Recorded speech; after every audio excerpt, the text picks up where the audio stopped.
Good evening, ladies and gentlemen. Welcome once again to What You May Have Missed. Today we're going to be taking a look at Warhammer Quest Silver Tower. Alright, so here's how we're going to break things down. First off, we're going to take a look at what we know 100%, then some speculation, and then I'm going to go on about what they might be doing, what they're trying to do, and what they should be doing, in my opinion, of course. Alright, so let's get to the facts. So, what we do know is this is the contents of the box, and it has 51 models within it. It's got objective/loot cards, it's got 13 double-faced map cards, it's got 2 books. One is the guidebook, as you can see, and it's got 40 pages within. One is the adventure book, which has 9 adventures and 40 pages within. We've got 8 white dice, 6 black dice, 4 blue dice, and 4 red, so 22 dice. Alright, so now let's get into it a bit. So currently here are our 6 heroes and 1 pet, and they're from the various Warhammer races. So we've got a Stormcast Eternal, a Fire Slayer Duarden, we've got a Chaos Marauder ? We don't 100% know what this guy is. We've got a Sigmar Priest, maybe. We don't 100% know what this guy is. We've got an Elf Mage, and we have an Elf ? So that's 100% facts. That's what I can give you. But next up, what I can tell you is that we've got these new Tanzagor models, and we've got some of the pictures up. So, with the Skaven model that we're seeing here, right? This is what I can tell you what they've said in the box. There's 12 horrors, 4 screamers, 2 flamers, 6 cultists, 1 sorcerer, 1 demon prince, 6 heroes, plus the Gryph-hound. I've seen 4 familiars within it, and 6 Tanzagors, which adds up to my count of 43 models, right? So that means that we've got 6 Skaven models? I'm not sure, but that's just from chucking my eyeball over it. Alright, so this is the High Priest guy, and that, as far as 100% facts we've got, that's what I know. Alright, let's get into some speculation. So, what a time to be alive, huh? Change we can believe in, huh? So, it's set in the Age of Sigmar fantasy area, and it's meant to be this ever-changing game where you can play along and it'll keep changing as you go. So, the first bit of speculation we've got regards to money. So currently the cost that they think it is this much, 125 euro. So what I've done is I've converted to the big English currencies.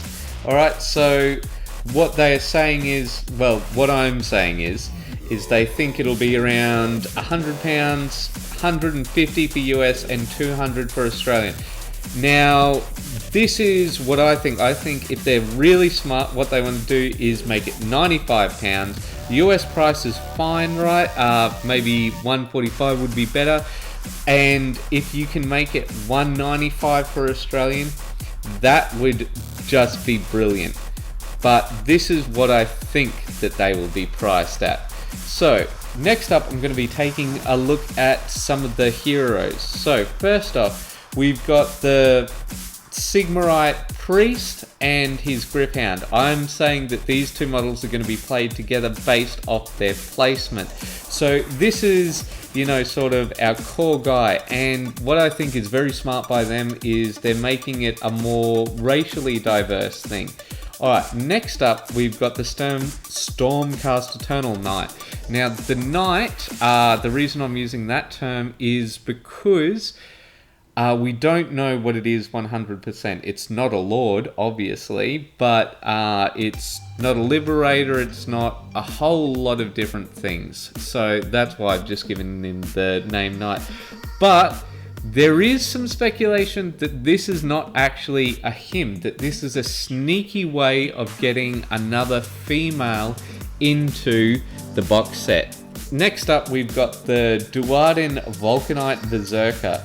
Now, this is a way of having one of the unaffiliated members within the thing. So obviously it's got a strong order theme to the whole hero side, right? You've got 3 definite guys which are for order. The Sigmarite Priest, the Stormcast Eternal, and the Gryph-hound. Alright, next up we've got a Barbarian. Now, we don't know what this person is, but I'm thinking that this is meant to represent the Chaos faction when it comes to this, or possibly the Destruction faction. So, originally there was some rumors that he was going to be an Orag, or an Orag, but I am not sure what that race is, because when I typed in that, it came up with something very, very different, a Dragon Mage. Alright, so next up we've got the Aelf Mage. Now, a lot of people think that this is actually 100% for the Death faction. Because if you take a look at it, you know, that same sort of smoke effect is very, very similar to that of the Ghasts from the Death faction. And they think that this is going to be sort of your, you know, evil mage archetype. And finally, we have the female witch elf. And see, it has a few thematic themes from both of the other elf factions. So it's not high elf, it's not 100% dark elf, and it's not 100% wood elf, or as they're known now, Wanderers and Daughters of Cain, as well as Dark Coven, I believe.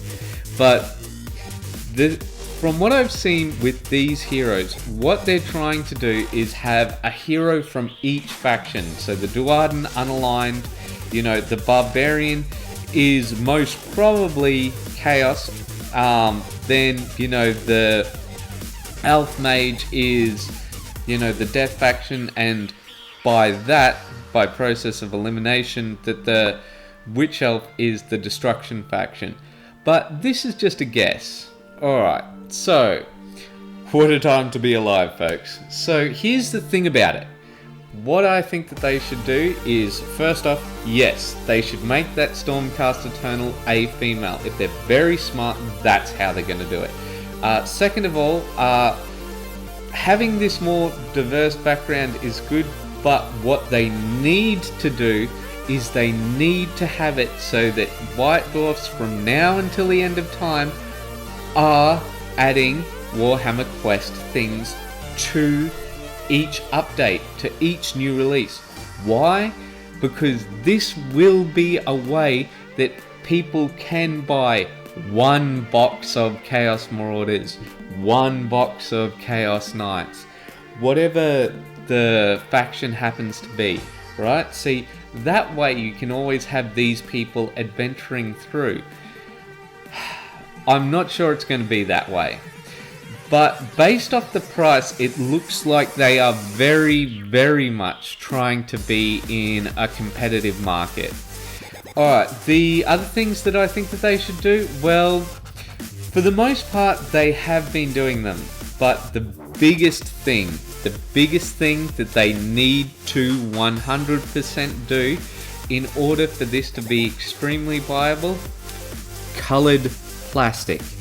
I know that doesn't sound like a lot to us, you know, the wargaming community, but for everyone else, right, you need to 100% have coloured plastic so that you can just, you know, cut and go.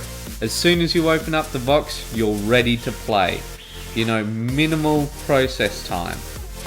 Alright, ladies and gentlemen, that's all of my thoughts. I hope you enjoyed, and I will see you later.